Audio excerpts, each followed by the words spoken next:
नमस्कार दोस्तों, डेट की आज की 10 फरवरी 2025। स्वागत है आपका आज के करंट अफेयर डिस्कशन में। चलिए डिस्कशन शुरू करते हैं। चलते हैं हमारे पहले आर्टिकल की ओर। हमारा पहला आर्टिकल है भारत में बुनियादी ढांचे का विकास। भारत में इंफ्रास्ट्रक्चर, बुनियादी ढांचे का मतलब होता है इंफ्रास्ट्रक्चर, जैसे कि रोड का बनाया जाना, ठीक है, हॉस्पिटल है, ठीक है, स्कूल है, ये सारे किस में आते हैं? ये सब इंफ्रास्ट्रक्चर में आते हैं। तो हमारा जो पहला आर्टिकल है ये बात कर रहा है भारत में बुनियादी ढांचे के विकास के बारे में, इंफ्रास्ट्रक्चर के बारे में बात कर रहा है कि भारत में किस प्रकार से अभी कुछ सालों में इंफ्रास्ट्रक्चर ने ग्रोथ करी, इसके बारे में इस आर्टिकल में हम जिक्र करेंगे। ये हमारे आर्टिकल कहाँ काम आ सकता है? इसमें मैन से रिलेटेड क्वेश्चन बनने की संभावना बहुत ज़्यादा है। क्वेश्चन किस प्रकार से बन सकता है कि बुनियादी ढांचे का विकास किस प्रकार से हुआ है। ये जो आर्टिकल है इसमें जो पॉइंट दिए गए हैं ना, इस पॉइंट को आप रट लो। इंफ्रास्ट्रक्चर से रिलेटेड कुछ भी क्वेश्चन बनता है, इन पॉइंट को एज इट इज छाप देना, आपका आंसर है बहुत अच्छा हो जाएगा। बिल्कुल ब्रीफ में बहुत अच्छे तरीके से पॉइंट वाइज लिखा हुआ है, आप बस इस पॉइंट को छाप देना, ठीक है। तो सबसे पहले ये क्यों न्यूज़ में है? न्यूज़ में इसलिए है क्योंकि अभी एक रिपोर्ट आई है, जो हमारा बजट आया था उसके साथ साथ इकोनॉमिक सर्वे आया था। इकोनॉमिक सर्वे में बात करेगी कुछ, इसकी वजह से ये चर्चा में क्या, क्यों इकोनॉमिक सर्वे में क्या क्या बातें करी गई है। इकोनॉमिक सर्वे में बात करी गई है कि पिछले कुछ दशकों में हमारा जो बुनियादी ढांचा है, देश का जो बुनियादी ढांचा है, इंफ्रास्ट्रक्चर है, उसमें बहुत ही ज़्यादा ग्रोथ देखी गई है। इस वजह से ये मुद्दा है वो चर्चा में आ गया है। और ये क्यों चर्चा में, ग्रोथ क्यों देखी गई है? क्योंकि सरकार ने कुछ ऐसी नीतियाँ बनाई है जिसकी वजह से जो हमारा इंफ्रास्ट्रक्चर है, जो बुनियादी ढांचा है, उसमें बहुत ही ज़्यादा ग्रोथ देखी गई है। इसके अलावा सर इस आर्टिकल में बात करी गई है कि 25-26 अभी जो लेटेस्ट बजट आया है 25-26 का, इसमें 11 लाख करोड़ है वो बजट एलोकेट किया गया है। किसके लिए? इंफ्रास्ट्रक्चर के लिए। जो इंफ्रास्ट्रक्चर होता है उसके लिए 11 लाख करोड़ का बजट है वो एलोकेट किया गया है इंफ्रास्ट्रक्चर के लिए। यानी कि बुनियादी ढांचे के विकास करने के लिए 11 लाख करोड़ रुपए का बजट है वो अलोकेट किया गया है। अलोकेट का मतलब हिंदी में क्या होगा? घोषित किया गया है कि इंफ्रास्ट्रक्चर का विकास करना है।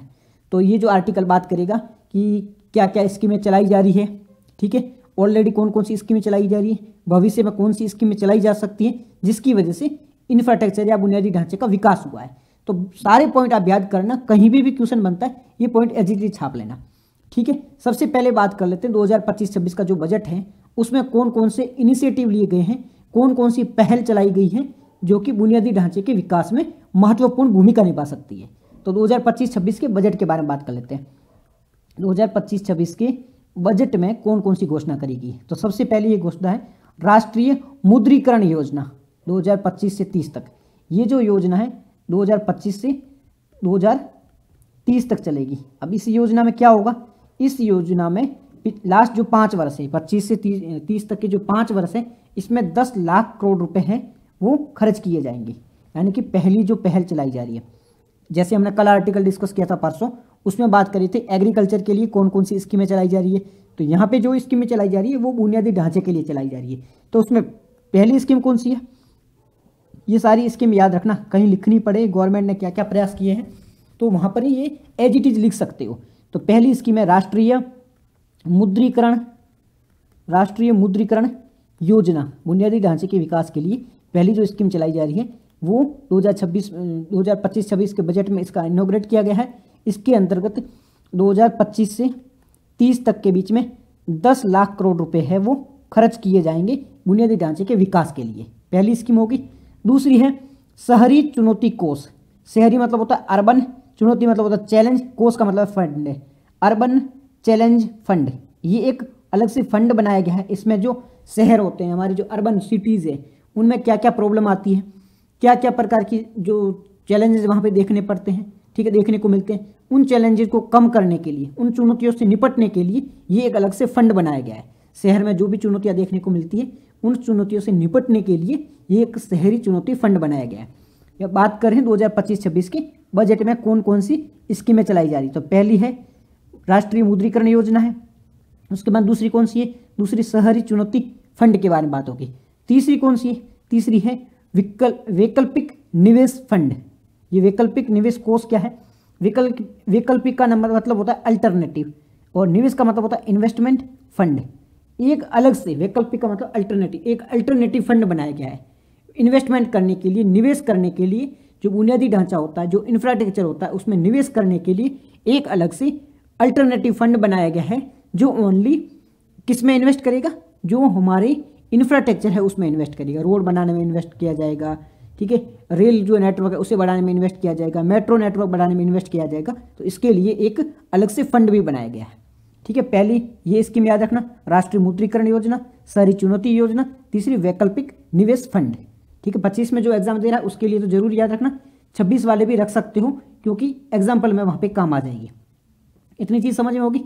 उसके बाद में हम बात कर लेते हैं भारत में अवसंरचना परियोजना विकास नीति।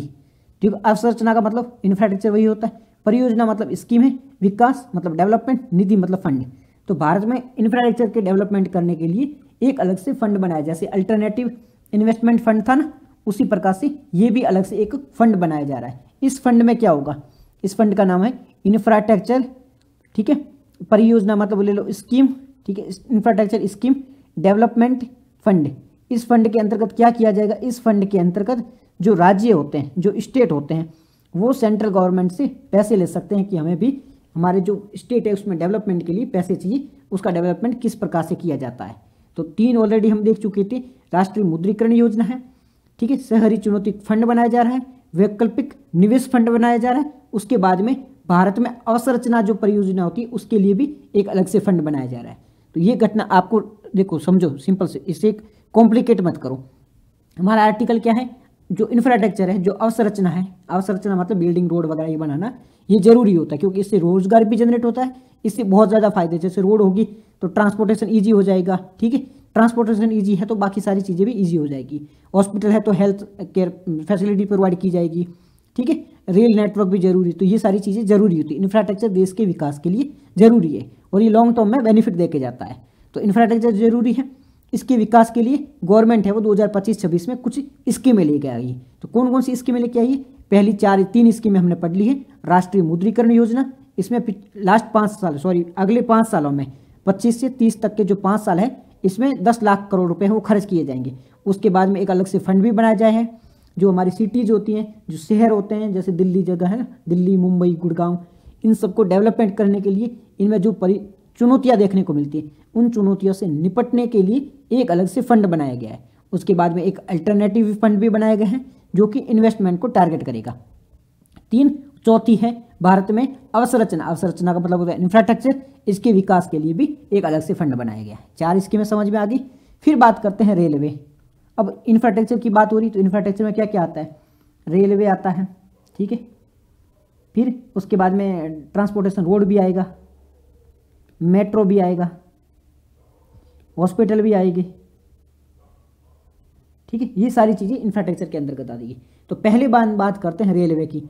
तो रेलवे के बारे में बात करें, ये सारी पॉइंट याद रखना, मैं कह रहा हूँ बार बार, ये सारे पॉइंट याद रखना। कहीं से भी इनमें से रेलवे के लिए भी अलग से क्वेश्चन बन सकता है कि भारत में रेलवे सेक्टर के बारे में क्या चैलेंज है, क्या है। तो आपको कुछ आइडिया होना चाहिए, कुछ आपको इंट्रोडक्शन देने के लिए, कुछ कंक्लूजन करने के लिए, कुछ डेटा प्रोवाइड करने के लिए ये डेटा आपके पास में होना चाहिए।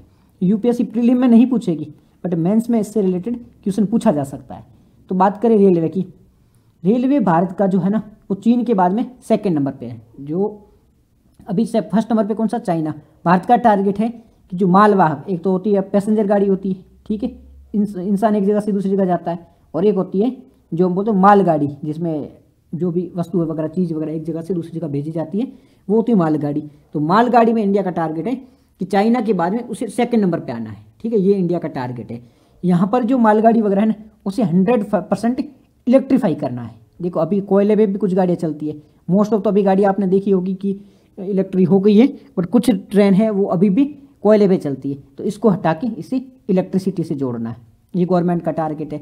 तो ये पॉइंट सारे याद रखना। पहला है भारत का जो नेटवर्क है वो चाइना के बाद में दूसरा सबसे बड़ा मालगाड़ी का नेटवर्क है, मालगाड़ी बनाने का टारगेट है, और 100% है वो इसे इलेक्ट्रीफाई करना है, यानी इलेक्ट्रिसिटी से जोड़ना है। उसके बाद में बुलेट ट्रेन परियोजना भी चलाई जा रही है। जो बुलेट ट्रेन अभी हमारे आपने देखा होगा अहमदाबाद वगैरह जोड़ने के लिए बुलेट ट्रेन परियोजना भी चलाई जा रही है। हाई स्पीड मालगाड़ी भी चलाने पर जोर दिया जा रहा है कि जो मालगाड़ी वगैरह है उसे बहुत स्पीड वाले हो, ताकि जो टाइम लगता है उसे टाइम को कम किया जा सके। साथ ही साथ में बायो टॉयलेट कोच भी बनाए जा रहे हैं। कोच मतलब बायो टॉयलेट मतलब जो यूरिन वगैरह करते हो ना, उसका यूज हो जाए, यूटिलाइज वहीं से भी किया जाए, तो बायो टॉयलेट बनाने पर भी फोकस किया जा रहा है रेलवे के अंतर्गत। फिर बात करते हैं एविएशन सेक्टर की। जो सिविल एविएशन होता है, नागरिक उड्डयन मतलब फ्लाइट वगैरह होती है जहाँ पर एक इंसान एक जगह से दूसरी जगह जाता है, वो सिविल एविएशन होता है। तो सिविल एविएशन में भी कुछ फोकस किया जा रहा है। तो हम अलग अलग देखो सेक्टर देख रहे हैं। हमने पहले रेलवे के बारे में बात कर ली, रेलवे के बारे में हमने कुछ पॉइंट डिस्कस किए। अब हम बात कर रहे हैं सिविल एविएशन की। सिविल एविएशन के बारे में बात कर रहे हैं। सिविल एविएशन के बारे में पहला पॉइंट क्या है, भारत है वो तीसरा सबसे बड़ा है विमान का, मतलब सिविल एविएशन होता है उसमें 3rd नंबर पे आता है। 3rd नंबर पे आता है, पहला कौन सा होगा, पहला ऑब्वियस है यूएस चाइना, और तीसरे नंबर पे इंडिया आता है। तो सिविल एविएशन के सेक्टर में इंडिया तीसरे नंबर पे आता है। इंडिया का टारगेट है कि अगले 10 साल है, 25 से 35 तक के जो 10 साल है, इसमें उड़ान योजना है, इसके अंतर्गत इसे बढ़ाने की कोशिश की जाएगी कि भारत में है वो सिविल सेक्टर, उसको एविएशन सेक्टर उसे और बढ़ाया जा सके। साथ ही साथ में कुछ नए योजना भी बनाई जाएगी, कुछ नए एयरपोर्ट भी बनाए जाएंगे, कुछ नई फ्लाइट भी शुरू की जाएगी। गवर्नमेंट धीरे धीरे है ना फ्लाइट के जो किराया वगैरह होता है उसे कम करने के लिए भी कोशिश कर रही है कि ऐसे रिमोट एरियाज है वहाँ पर भी एयरपोर्ट बनाया जाए, ठीक है, वो किराया कम हो ताकि कोई आम पब्लिक है, आम जनता है जो अफोर्ड नहीं कर सकती, वो भी एविएशन सेक्टर को अफोर्ड कर सके, फ्लाइट में एक जगह से दूसरी जगह जा सके। तो इस पर भी गवर्नमेंट के द्वारा कोशिश की जा रही है। तो ये दूसरा सेक्टर हो गया। तीसरा है आवास और शहरी विकास, अर्बन डेवलपमेंट के बारे में बात हो रही है, ठीक है, ये तीसरा सेक्टर है। ये सारे किस में आते हैं, ये सारे इंफ्रास्ट्रक्चर में आते हैं, ये इंफ्रास्ट्रक्चर का एक पार्ट है। तो तीसरा सेक्टर कौन सा है, तीसरा आवासन, मतलब जहाँ पे रहते हो आप, वो सब आवासन के अंतर्गत आता है। और शहरी विकास मतलब अर्बन डेवलपमेंट के बारे में बात हो रही है। तो इसके लिए भी कुछ अलग अलग स्कीमें चलाई जा रही है, जैसे कि एक है स्वामी फंड 2। अब स्वामी एक अलग से स्कीम है, स्वामी फंड 2, स्वामी नाम की एक अलग से स्कीम है। स्वामी, इसमें इस स्कीम में क्या होता है, इस स्कीम में जो स्वामी स्कीम है ना, आपने सुना होगा अर्बन हाउसिंग वगैरह की स्कीम एक चलाई जाती है, जिसमें हर इंसान को घर बनाने के लिए कुछ गवर्नमेंट के द्वारा पैसे दिए जाते हैं, ठीक है। तो उस प्रकार की ये एक स्कीम है। इसमें क्या होता है कि घर बनाने के लिए पैसे दे दिए, बट वो घर है वो पूरा नहीं हो पाया, घर है वो अधूरा रह गया किसी वजह से। तो इस स्कीम के अंतर्गत जो मकान अधूरे रह गए उसे पूरा करने के लिए पैसे दिए जाते हैं, मतलब 1 लाख रुपए वो दिए जाएंगे। और इस स्कीम में कितने पैसे अलोकेट किए गए हैं, इस स्कीम में 15,000 करोड़ रुपए है वो अलोकेट किए गए हैं। अलोकेट मतलब घोषित किए गए हैं कि जिसके भी घर अधूरे हैं उसे जाके वो पूरा करवाए। तो ये एक स्कीम चलाई जा रही है, 2025-26 के बजट है उसमें इसकी घोषणा करी गई है। उसके बाद में पीएम स्वनिधि योजना, ये एक और स्कीम चलाई जा रही है। इस स्कीम में क्या होगा, इस स्कीम में होगा कि लोगों को ऋण लेना होता है, मतलब लोन लेना होता है। तो लोन लेने का क्राइटेरिया तो बहुत टफ है, बैंक से आप लोन लेने जाओगे तो बहुत ज़्यादा झंझट मारी होती है, क्राइटेरिया काफ़ी टफ है, कई क्वेश्चन पूछते हैं, कई फॉर्म भरने होते हैं, तो ये काफ़ी टफ हो जाता है। तो गवर्नमेंट ने किया है कि बैंक से ईजिली लोन मिल सके, बैंक से आसानी से लोन मिल सके, इसके लिए पीएम स्वनिधि योजना चलाई जा रही है, ताकि लोगों को आसानी से लोन मिलेगा, लोगों को लोन मिलेगा तो लोग इन्वेस्ट करेंगे, कुछ बिजनेस करेंगे, बिजनेस होंगी तो रोजगार जनरेट होगा, ठीक है, एम्प्लॉयमेंट जनरेट होगा, और एम्प्लॉयमेंट होगा तो ग्रोथ रेट इजीली हो जाएगी। तो इसके लिए पीएम स्वनिधि योजना भी चलाई जा रही है।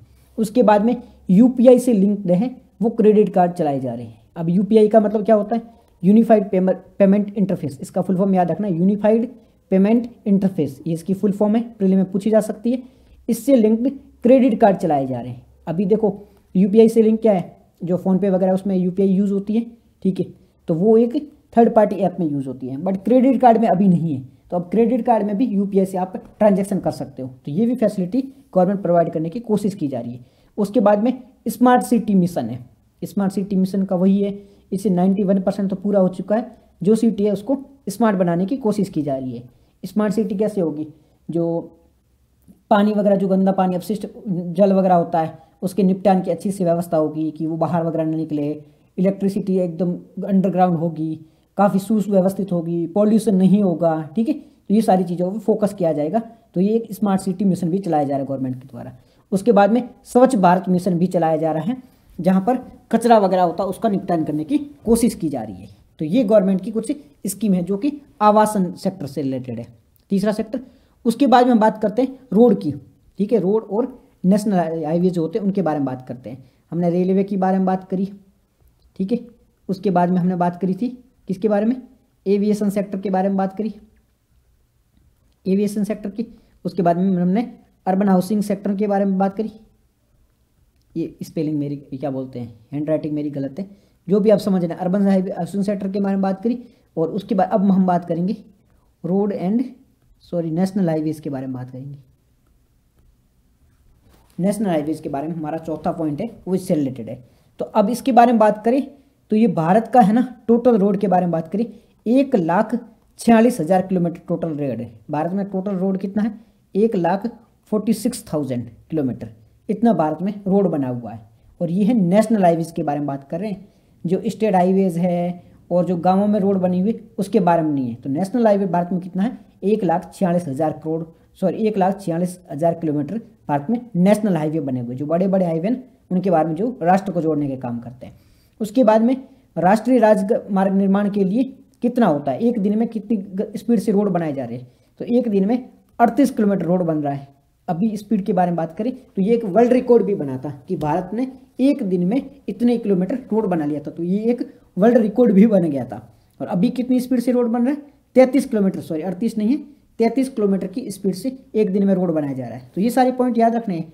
तो इस पॉइंट को देखो ऐसे तो याद रखने की जरूरत नहीं है कि प्रीलिम में क्वेश्चन पूछा जाएगा कि भाई एक दिन में कितने किलोमीटर रोड बन रहा है, नहीं। बट मेंस में कहीं आप लिखने को बैठोगे ना कि भारत में रोड से रिलेटेड कोई क्वेश्चन आ गया है या इंफ्रा से रिलेटेड कोई क्वेश्चन आ गया है, तो वहाँ पर आपको एग्जाम्पल देना होगा कि गवर्नमेंट क्या कोशिश कर रही है। तो आप एग्जाम्पल दे सकते हो कि गवर्नमेंट है वो रोड बना रही है तो काफ़ी स्पीड से बना रही है। तो वहाँ पर ऐसे एग्जैक्ट याद रखने की जरूरत नहीं है कि एक दिन में 33 किलोमीटर रोड बनाया जा रहा है, नहीं। आप ऐसे लिख सकते हो कि भारत में काफ़ी स्पीड से रोड बनाए जा रहे हैं और एक दिन में 30 से 40 किलोमीटर तक की रोड बनने की भी बात हो रही है कि एक दिन में इतना रोड बन रहा है, जो कि अपने आप में एक रिकॉर्ड है। इस प्रकार से लिख सकते हो। एग्जैक्ट डेटा तो आपको याद रहेगा भी नहीं और रखने की जरूरत भी नहीं है, ठीक है। उसके बाद में भारतमाला परियोजना है, उसमें भी 18,000 किलोमीटर रोड बनाई गई है। फिर प्रधानमंत्री ग्राम सड़क योजना है, ये भी 7 लाख किलोमीटर रोड ग्राम सड़क योजना के तहत भी बनाई गई है। तो ये सारे पॉइंट में इसमें कैसे याद रखने सारे पॉइंट, जैसे कि कुछ भी क्वेश्चन है रोड से रिलेटेड है तो सबसे पहला आपका पॉइंट होना चाहिए रोड इंफ्रास्ट्रक्चर के बारे में बता दो, डेटा दो कि भारत में नेशनल हाईवेज जो है वो टोटल 1 लाख किलोमीटर से ऊपर है, भारत में नेशनल हाईवेज है। फिर एक डेटा के अकॉर्डिंग भारत में पर दिन एक दिन में 30 किलोमीटर से ऊपर है वो रोड बनाया जा रहा है। 20 से 30 किलोमीटर की बीच में रोड है वो एक दिन में बनाया जा रहा है। भारतमाला परियोजना के तहत भी भारत में काफ़ी सड़कें बनाई जा चुकी है। अब डेटा याद नहीं रही तो कोई दिक्कत नहीं, सड़कें बनाई जा चुकी है।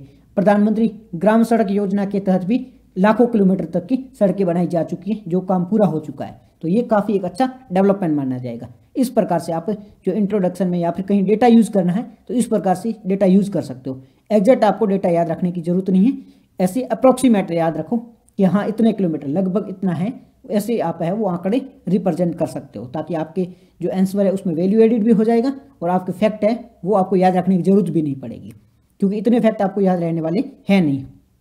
उसके बाद में बात कर लेते हैं जो हमारे पोर्ट वगैरह होते हैं ना, उसके बारे में बात करते हैं। रोड के बारे में बात करी, रेलवे के बारे में बात करी, एविएशन के सेक्टर के बारे में बात करी, तो अब पोर्ट के बारे में बात कर लेते हैं। हवाई जहाज बात कर लिए, ट्रेन के बारे में बात करी, बस के बारे में बात करी, तो जहाज़ों के बारे में बात कर लेते हैं। तो भारत में कितने 12 मेजर पोर्ट हैं। मेजर पोर्ट कितने हैं भारत में, 12 मेजर मतलब होता बड़े पोर्ट, ठीक है। जो मुंबई का पोर्ट है, ठीक है, कोलकाता का पोर्ट है, चेन्नई का पोर्ट है, ये मेजर पोर्ट है। और 217 है वो स्मॉल यानी छोटे पोर्ट है। मेजर पोर्ट यानी बड़े पोर्ट कितने 12 है और छोटे और मीडियम मिला के कितने हैं, तो ये है 217। तो ये आप डेटा इसमें किस प्रकार से याद रखना, 12 जो मेजर पोर्ट है इसका तो नाम भी पता होना चाहिए, कहाँ पर है नाम भी पता होना चाहिए। छोटे पोर्ट है इनकी खाली नंबर याद रखना कि 200 से ज़्यादा है भारत में छोटे पोर्ट है, और इनकी संख्या भी बढ़ाने की आवश्यकता है, वो आप वे फॉरवर्ड में लिख सकते हो, ठीक है।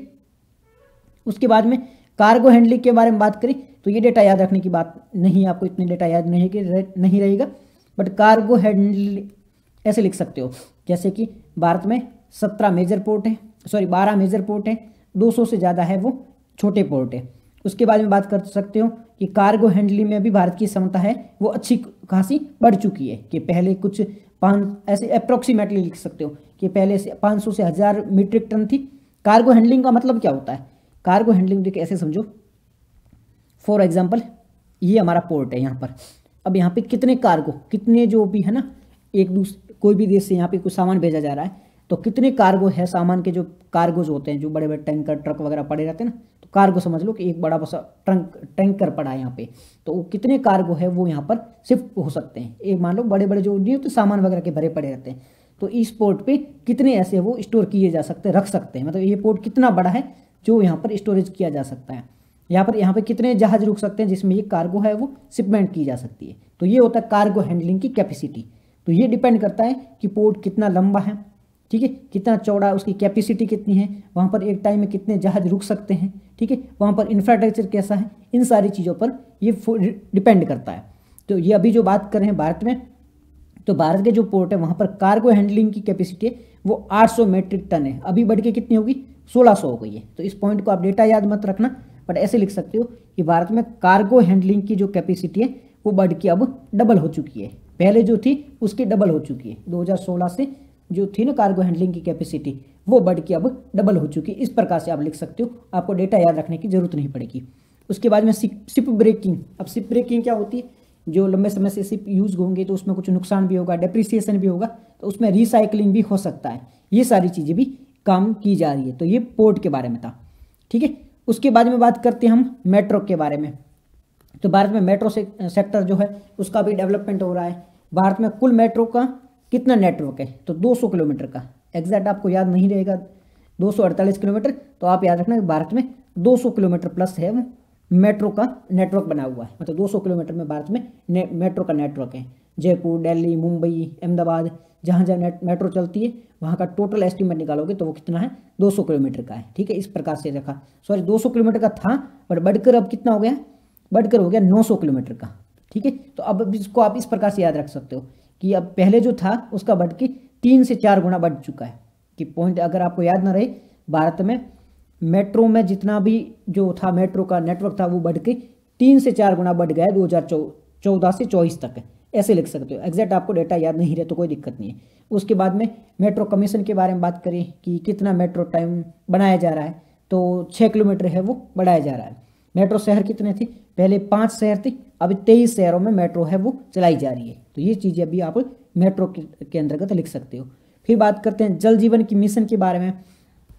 तो इस मिशन के अंतर्गत भी जो पहले 17% लोगों को वाटर का कवरेज था, अब बढ़ के 80% हो गया। तो इसमें भी ऐसे लिख सकते हो कि पहले हर घर में जो जल पहुंचाया जा रहा था 2014 से पहले वो 10% था, अब बढ़ के कितना हो गया? 70% हो गया। 10 से 70% तक बढ़ चुका है। और ये जो है ना, अब इससे रिलेटेड मैं एक आपको हिंट दूं, ऐसे क्वेश्चन बनने की संभावना क्यों है कि कोई भी पार्टी वो फॉर्म में आती है, मतलब वो अपनी सरकार बनाती है, तो उसमें जो भी उस टाइम में जो भी सिविल सर्विस के एग्जाम होंगे, जो भी सिविल सर्विस के एग्जाम होंगे, तो वो है ना क्वेश्चन जो देगी ना वो इस प्रकार के डिजाइन करके देगी। अब वो क्वेश्चन कैसे देगी कि भाई उसकी पार्टी के फेवर में भी आप आंसर लिख सको, ऐसे इस प्रकार से डिजाइन किए जाएंगे। जैसे कोई स्कीम पूछी जाएगी कि स्वच्छ भारत मिशन है वो गवर्नमेंट के द्वारा चलाया जा रहा है, वो एक गेम चेंजर साबित हुआ है, प्रूफ करो कैसे। अब आप है ना, इसमें नेगेटिव तो आपको ढूंढना ही नहीं है, आपको ओनली पॉजिटिव ढूंढना है, क्योंकि इसमें इसी प्रकार से वो क्वेश्चन दिया गया है ताकि आप है ना एक सिविल सर्वेंट बनोगे। अब सिविल सर्वेंट ऐसा इंसान होना चाहिए, कोई भी गवर्नमेंट जाएगी, सिविल सर्वेंट होता है वो जड़ होती है, तो जड़ हमेशा मजबूत होनी चाहिए, उनकी आइडियोलॉजी की होनी चाहिए। तो वो आपको इनडायरेक्टली टारगेट करते हैं कि आपकी सोच है वो इनको उनके अकॉर्डिंग ही चले। तो वो कैसे आपकी सोच को बदलने की कोशिश कर रहे हैं? तो आपको दे दिया है कि इंफ्रास्ट्रक्चर वो बदल के इंफ्रास्ट्रक्चर वो बढ़कर उसमें बहुत डेवलपमेंट देखने को मिला। पिछले 10 सालों में भारत का इंफ्रास्ट्रक्चर है वो पूरा गेम चेंजर साबित हुआ है, ठीक है। तो अब आप प्रूफ करो कि वो कैसे गेम चेंजर है वो साबित हुआ है। तो ये सारी चीज़ें आप वहाँ पे लिख के आ सकते हो। अब इसी ऐसी जगह पर जैसे यूपीएससी का कोई एस्पायरेंट है वो न्यूट्रल माना जाता है, ठीक है। वो कभी किसी एक पार्टी के पक्ष में यानी किसी नेता के पक्ष में हमेशा वो नहीं होता है, वो अपने उसका जो आइडियोलॉजी होती है वो हमेशा न्यूट्रल होती है, वो किसी भी पक्ष में नहीं होता है। बट ऐसा ही आपको क्वेश्चन पूछ दिया तो आपको तो लिखना ही पड़ेगा ना, अगर आप नहीं लिखोगे तो आपका सिलेक्शन नहीं होगा। तो अब ऐसे क्वेश्चन में आपको लिखना ही पड़ेगा, और ऐसे रिसेंट टाइम में ऐसे क्वेश्चन देखे गए हैं जहाँ पर गवर्नमेंट है वो ऐसे ही क्वेश्चन पूछ रही है, यूपीएससी ऐसे ही क्वेश्चन पूछ रही है। मैं नहीं कह रहा हूँ कि गवर्नमेंट पूछा रही है ऐसा क्वेश्चन, बट क्वेश्चन ऐसे ही फ्रेम किए जा रहे हैं जिसमें टारगेट किया जा रहा है कि आप है वो पॉजिटिव ही लिख के आओ। अब ये इसमें क्वेश्चन में आप क्या लिखोगे, हर जगह देखो 2015 से बढ़कर, 2015 से बढ़कर, 2015-14 से बढ़कर, तो यहाँ पर क्या कहना जा रहा है, आर्टिकल भी यही बात हो रहा है और आपको लिखना भी ऐसा ही पड़ेगा। तो इस प्रकार से इस आर्टिकल को डिजाइन किया गया है ताकि आपको पता चलेगा आपको लिखना क्या है। वहाँ पर आप न्यूट्रल बनने की कोशिश नहीं कर सकते हो, बिकॉज आपको लिखना पड़ेगा, तभी आपको मार्क्स मिलेंगे। तो वो क्वेश्चन जानबूझकर इसी प्रकार से फ्रेम किए जाते हैं। तो इसको हमेशा माइंड में रखना है कि जो गवर्नमेंट सेंट्रल में है तो उससे रिलेटेड अब जो स्कीम चल रही है उसमें पॉजिटिव चीज़ें तो आपको बहुत एक्स्ट्रा लेके चलनी है, ठीक है। तो ये इंफ्रास्ट्रक्चर के रिलेटेड जो भी आर्टिकल था हमने बात करी। अब विशेषताओं के बारे में बात करते, जो हमारे देश का इंफ्रास्ट्रक्चर है, अवसंरचना है, उसकी विशेषता क्या है। तो विशेषताओं के बारे में बात करी तो ये लॉन्ग टर्म निवेश को बताती है। लॉन्ग टर्म निवेश मतलब दीर्घकालिक इन्वेस्टमेंट। दीर्घकालिक मतलब क्या होता है, लंबे समय तक इसमें निवेश किया जाता है। और ऐसे नहीं कि आप जो रोड है वो 2 दिन में बना दोगे, नहीं, रोड बनाने में सालों लग जाएंगे, ठीक है, और उसका रिजल्ट भी आपको सालों तक देखने को मिलेगा। कोई आप पोर्ट वगैरह बना रहे हो, कोई ब्रिज बना रहे हो, तो वो ऐसे नहीं कि 2 दिन में रिजल्ट दे देगा, नहीं, वो बनेगा, उसमें टाइम लगेगा, रिजल्ट मिलने में भी टाइम मिलेगा। तो ये जो इंफ्रास्ट्रक्चर होता है, ठीक है, बेसिक इंफ्रास्ट्रक्चर आप मान लो, इसमें काफ़ी लॉन्ग टर्म इन्वेस्टमेंट किया जाता है, ये शॉर्ट टाइम नहीं होता है, ठीक है। उसके बारे में बात करें, सार्वजनिक यूजेज होता है, जैसे बिजली में इंफ्रास्ट्रक्चर में आती है तो उसका पब्लिक यूज है, पानी है तो उसका पब्लिक यूज है, रोड है तो उसका पब्लिक यूज है। तो इसमें सार्वजनिक यूजेज ज़्यादा होता है। इंफ्रास्ट्रक्चर डेवलपमेंट किया जाता है ना, इसका मतलब ये नहीं होता कि इससे पैसे कमा जाए, ये लोगों के हितों के लिए ही किया जाता है।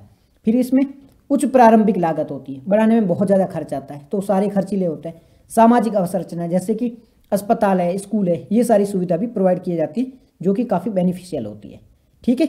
ये पूरा था इसके बारे में। अब बात करते हैं सरकार ने कौन कौन सी स्कीमें चलाई है। तो इंफ्रास्ट्रक्चर के रिलेटेड हम काफ़ी स्कीमों को पहले जिक्र कर चुके हैं। उसके बाद में पीएम गति शक्ति स्कीम चलाई जा रही है, जो कि सेंट्रल गवर्नमेंट के द्वारा चलाई जा रही है, जिससे राज्य भी साथ में मिलकर काम कर रही है। ये एक मास्टर स्कीम है, इसके अंतर्गत कई छोटी छोटी स्कीमें हैं जिसके द्वारा इंफ्रास्ट्रक्चर को डेवलप किया जाने की कोशिश की जा रही है।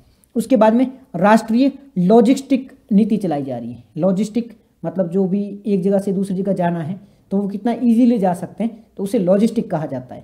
तो लॉजिस्टिक के लिए भी कोशिश की जा रही है। फिर अलग अलग जैसे क्षेत्रीय संपर्क योजना है, इसमें हवाई अड्डे बनाए जा रहे हैं, ठीक है, तो वो सारी इसके अंतर्गत की जा रही है। निष्कर्ष में आप लिख सकते हो कि अच्छा कोशिश की जा रही है।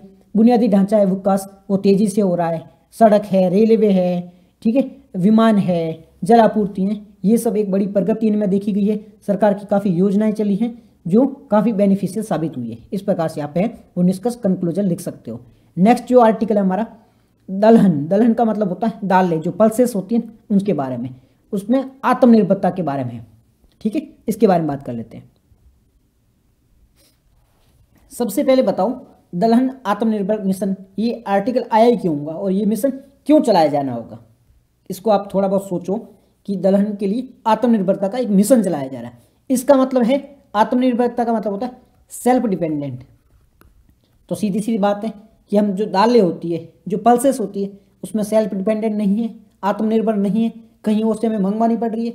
तो अभी इस आर्टिकल में जिक्र होगा कि दालों में हम आत्मनिर्भर क्यों नहीं हैं, हम कहाँ से मंगवाते हैं तो इसका क्या नुकसान होता है, फिर इसका क्या सुधार किया जा सकता है, ये सारी चीज़ें हैं वो इस आर्टिकल में हम डिस्कस करेंगे। ये भी मेंस के पर्सपेक्टिव से काफ़ी इंपॉर्टेंट है। मेंस में इससे रिलेटेड क्वेश्चन पूछा जा सकता है और यूपीएससी ने ऑलरेडी इस पर एक क्वेश्चन पूछा है। तो अब आपको बात करनी है इसके बारे में। सबसे पहले बात करते हैं कि चर्चा में क्यों है। चर्चा में इसी वजह से, अभी जितने भी आर्टिकल आएंगे वो बजट से रिलेटेड आएंगे हर सेक्टर में। जैसे कि एग्रीकल्चर सेक्टर के बारे में हमने बात करी थी, हेल्थ सेक्टर के बारे में बात करी थी, आज इंफ्रास्ट्रक्चर सेक्टर के बारे में बात करी। तो अभी जितने भी आर्टिकल आएंगे वो बजट में क्या क्या घोषणा हुई है, इकोनॉमिक सर्वे में क्या क्या बात हुई, उन सब चीज़ों के बारे में होंगे। तो सबसे पहले बात करें कि न्यूज़ में क्यों है, तो 2025-26 का जो बजट है उसमें जो पल्सेस है, जो दालें हैं, उसमें भारत को आत्मनिर्भर बनाने के लिए एक आत्मनिर्भरता मिशन की घोषणा करी गई है। इस मिशन का उद्देश्य क्या है, सिंपल सा उद्देश्य है कि दलहन जो दालें होती है उसमें भारत को आत्मनिर्भर बनाना है। अगर आत्मनिर्भर बन जाएगा तो आयात कम हो जाएगा। अगर हमारी खुद के पास में चीज़ें पड़ी होगी, अगर आपकी खुद के पास में पेन है, ठीक है, नोटबुक है, नोट्स पड़े हैं, तो आप किसी और से नहीं लोगे ना। तो सेम है, अगर हमारे पास में दालें होगी, पर्याप्त मात्रा में होगी, तो हम किसी और से क्यों लेंगे, नहीं लेंगे ना। तो दालों की निर्भरता को कम करना, हम आयात जो करते हैं उसे कम करना है। साथ ही साथ में एमएसपी आधारित खरीद को बढ़ाना। अभी जो एमएसपी मिलती है ना, मोस्ट ऑफ उसमें गेहूं चावल, वैसे तो 22 फसलों पे दी जाती है, अलग अलग फसलें इसमें कवर की जाती है, बट जो इसमें प्रीडोमिनेंटली होती है ना, मुख्य रूप से जो फसलों पर दी जाती है वो गेहूं चावल पे होती है। बाकी दाल वगैरह के लिए कोई एमएसपी भी लेने भी नहीं जाता है और एमएसपी भी बेचने भी नहीं जाता है। तो इस पर खरीद को बढ़ावा देना है। साथ ही साथ में फसल कटाई के बाद में भंडारण जो किया जाता है, फसल कट गई उसके बाद में स्टोर करना होता है। जो भी धान आप लेते हैं, फसलें जो लेते हैं, उसके बाद में हमें उनको स्टोर करना पड़ता है, ठीक है। वो स्टोरेज की जो व्यवस्था है उसमें भी सुधार करना है। इन सब चीज़ों के लिए आत्मनिर्भर बनाना है, आयात से निर्भरता कम करना है, एमएसपी को बढ़ाना है और स्टोरेज बढ़ाना है। इसके लिए लाया गया है दलहन आत्मनिर्भरता मिशन। इन सब चीज़ों के लिए लाया गया। तो उद्देश्य आपको समझ में आ गया होगा। अब हम बात करते हैं, उद्देश्य समझ में आ गया, बजट में कितने रुपए हैं वो घोषित किए गए। तो इस बजट में 1000 करोड़ रुपए है वो किसके लिए घोषित किए गए? दालों के लिए। यानी कि दालों पर कितने रुपए खर्च किए जाएंगे, दालों को आत्मनिर्भर बनाने के लिए 1000 करोड़ रुपए है वो घोषित किए जाएंगे। 1000 करोड़ से तो क्या होगा यार, देखते हैं क्या क्या होता है। बात करें इस मिशन की विशेषताओं की, तो सबसे पहली विशेषता क्या है? सबसे पहले इस मिशन की विशेषता है वो एमएसपी आधारित खरीद को बढ़ाना है। एमएसपी आधारित खरीद को बढ़ाना सबसे पहला पॉइंट है, एमएसपी आधारित। इसका मतलब क्या है? एमएसपी का मतलब होता है मिनिमम सपोर्ट प्राइस। किसान जो भी अनाज होता है, जो भी चीज़ उगाता है, गेहूं, चावल, दालें वगैरह, उसको वो मार्केट में बेचता है। तो बेचने से पहले गवर्नमेंट इनको एक कहती है, एश्योरेंस देती है कि आप है ना, जैसे कि कोई चावल वगैरह उगा रहा है तो चावल की वो पहले एस्टिमेट निकालेगा, भाई इतना खर्चा आया होगा तो हम चावल 30 रुपये किलो है वो खरीदेंगे। अगर पहले मार्केट में जाओ, मार्केट में अगर कोई 35 रुपये 31 रुपये आपको खरीदता है तो आप है मार्केट में बेच दो। अगर उस रेट में कोई नहीं खरीदता है तो 30 रुपये किलो तो हम आपसे चावल खरीदेंगे। तो गवर्नमेंट है वो एश्योरेंस देती है किसानों को कि अब इस रेट में तो हम खरीदेंगे। मिनिमम सपोर्ट मतलब इस रेट से कम तो आपसे हम नहीं खरीदेंगे, इस रेट में तो हम आपको दे देंगे, जितने रुपए तो हम आपको दे देंगे। इसका फ़ायदा क्या है? किसान कोई भी जो अनाज, कोई भी फसल उगाता है तो उसको पता होता है भाई कि इतने रुपए तो मेरे को मिलने वाले ही हैं। अगर भाव है ऊपर नीचे भी हो गए ना, ऊपर हो गए तो मेरा फ़ायदा है, मैं मार्केट में बेच दूंगा, लेकिन नीचे भी आ गए ना तो मेरे को पता है इस रेट में तो मेरा अनाज है, वो मेरा जो भी फसल है वो बिकने वाली है ही है। तो आप ये बात समझ लो कि मैंने गेहूँ उगाए हैं तो मेरे को पता है कि 30 रुपये किलो तो गेहूँ है वो सरकार खरीदने वाली है, तो मेरे को एक एश्योरेंस होगा, तो मैं है ना अच्छे से काम कर पाऊंगा। उसमें है ना जो भी अच्छे तरीके से उगा सकता हूँ, अच्छे बीज लगा सकता हूँ, उसकी अच्छे से निगरानी कर सकता हूँ, ये सारे मैं खर्चा कर सकता हूँ, क्योंकि मुझे पता है मैं डूबने वाला नहीं हूँ, मेरा नुकसान होने वाला नहीं है। तो इसके लिए सरकार है वो किसानों की जो हौसला बढ़ाने के लिए, किसानों की हेल्प करने के लिए मिनिमम सपोर्ट प्राइस किसानों को देती है। तो मिनिमम सपोर्ट प्राइस है वो पहली विशेषता इसकी, मिनिमम सपोर्ट प्राइस, यानी कि एमएसपी आधारित खरीद किए जाएगी किसानों से। एमएसपी जो होगा उसके आधार पर किसानों को खरीद किया जाएगा। और ये कौन करता है किसान? अलग अलग संस्थाएं होती है, जैसे कि नाफेड एक संस्था है, ठीक है, एनसीसीएफ ये एक संस्था है जो कि किसानों से दालें खरीदने में भूमिका निभाती है, ठीक है। गवर्नमेंट में कौन जाएगा? मोदी जी खुद तो जाएंगे नहीं, तो अलग अलग संस्था बनी हुई है, जैसे नाफेड है, एनसीसीएफ है, ये किसानों से जो है एमएसपी आधारित किसानों से फसलें खरीदेंगे। उससे किसानों को लाभ होगा और मार्केट में क्या स्थिरता बनी रहेगी, क्योंकि किसानों से वो अनाज एमएसपी ये नाफेड खरीदेगी और नाफेड है उसको मार्केट में आके बेच देगी, तो एक स्थिरता बनी रहेगी।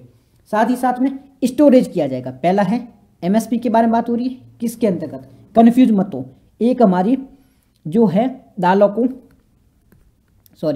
दालों को आत्मनिर्भर बनाने के लिए एक मिशन चल रहा है, ठीक है। गवर्नमेंट के द्वारा 2025-26 के बजट में ये मिशन लॉन्च किया गया था।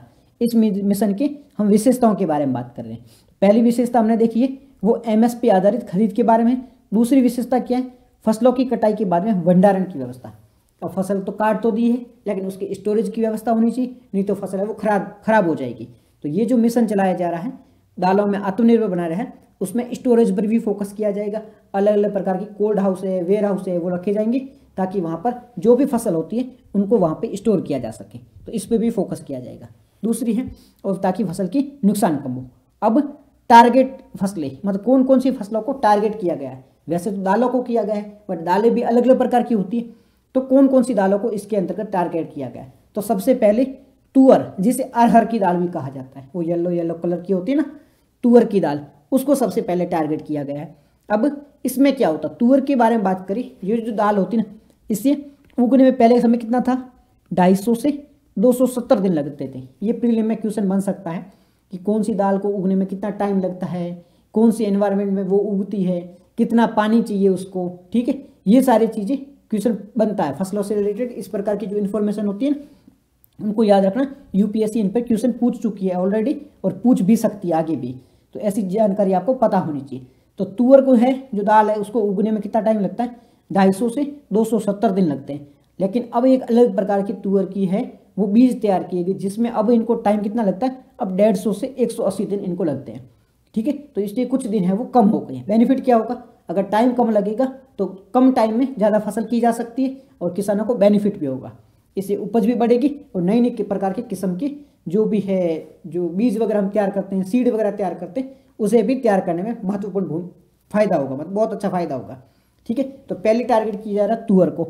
उसके बाद में सेकंड उड़द यानी काला चना, ठीक है, ब्लैक जो आपने देखे हो काले चने, जो जिम वगैरह में आपको सजेस्ट किया जाता है, अगर आप जिम ज्वाइन करते हो तो आपको सजेस्ट किया गया जाता है कि ये काबुली एक टाइप के चने होते हैं, काबुल से ऐसे माना जाता है कि काबुल से लाए गए, घोड़ों को दिए जाते हैं।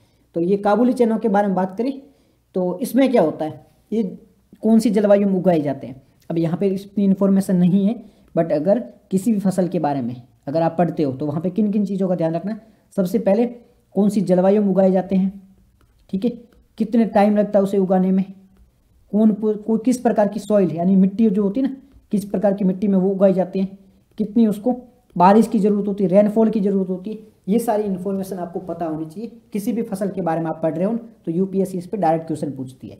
तो दूसरी उड़द पे फोकस किया जा रहा है, और ये उड़द होती है खरीफ की मौसम में उगाई जाती है, वर्षा कितनी चाहिए, 100 से 1000 मिलीमीटर की चाहिए। उसके बाद में मसूर के बारे में बात करें, मसूर की दाल जो लाल कलर की होती है, और ये जो होती है ठंडी जलवायु में उगाई जाती है, प्रोटीन इसमें अच्छा पाया जाता है, इसको भी फोकस किया जा रहा है। तो ये 3-4 प्रकार की दालें हैं, इनको महत्वपूर्ण रूप से फोकस में लिया जा रहा है। भारत है वो दालों का आयात करता है, भारत के पास में दालें हैं वो पर्याप्त मात्रा में नहीं है। तो आप तो सोचो कि हमारे पास में अच्छी खासी मात्रा में है, हम काफ़ी उगाते हैं, बट रियल में है ना बहुत ही कम उगाते हैं। हमारा जो देश है वो चावल और है जो गेहूँ उस पर ज़्यादा फोकस करता है, दालों पर बहुत कम फोकस किया जाता है, और दालों पे कम फोकस किया जाता है, इस वजह से हमें दालों को आयात करना पड़ता है।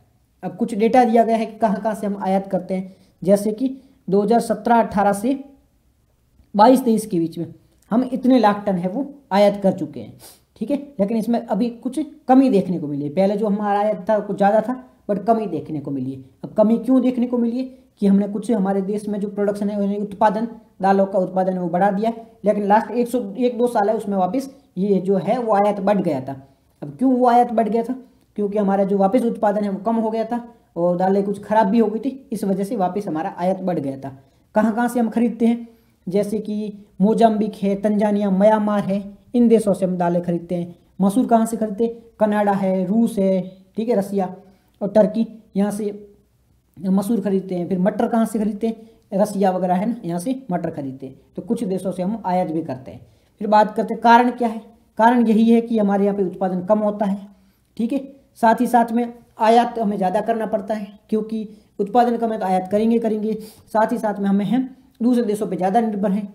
हमारे यहाँ पर जो दालें वगैरह हैं उन पे एमएसपी भी नहीं दी जाती है, और गवर्नमेंट को इस फोकस है वो ओनली गेहूँ और चावल पे करती है, दालों पर कम फोकस किया जाता है। इस वजह से इसकी आयात है वो ज़्यादातर की जाती है। प्रभाव क्या होता है ज़्यादा आयात होने से, आर्थिक नुकसान होता है, क्योंकि हमारा जो डॉलर वगैरह है बाहर खरीद के लाएंगे तो हमें डॉलर देना पड़ेगा, तो ये भी नुकसान होता है, ठीक है। घरेलू मुद्रा बाहर जा रही है, तो कई प्रकार के नुकसान देखने को मिलते हैं। साथ ही साथ किसानों के लिए भी नुकसानदायक है, क्योंकि किसानों की जो फसलें होती है बिकती नहीं है और गवर्नमेंट बाहर से खरीदती है, तो ये भी एक नुकसानदायक है, ठीक है। अब गवर्नमेंट क्या कोशिश कर रही है, गवर्नमेंट है वो आत्मनिर्भर मिशन लेके आई है इसके लिए, ताकि दालों की जो आयात होता है उसे कम किया जाए। इसके लिए गवर्नमेंट एक मिशन भी लेके आई है। और अब क्या करेगी, जो बाहर से इंपोर्ट करे उस पर हम टैक्स बढ़ा देंगे, और एक्सपोर्ट कर रहे हैं जैसे दालें वगैरह एक्सपोर्ट भी तो की जाती है, तो उस पर भी टैक्स बढ़ा देंगे। टैक्स बढ़ाने इसका मतलब है कि हमारी कोई चीज़ बाहर जाएगी तो वो महंगी हो जाएगी, तो दूसरा देश है वो खरीदेगा नहीं।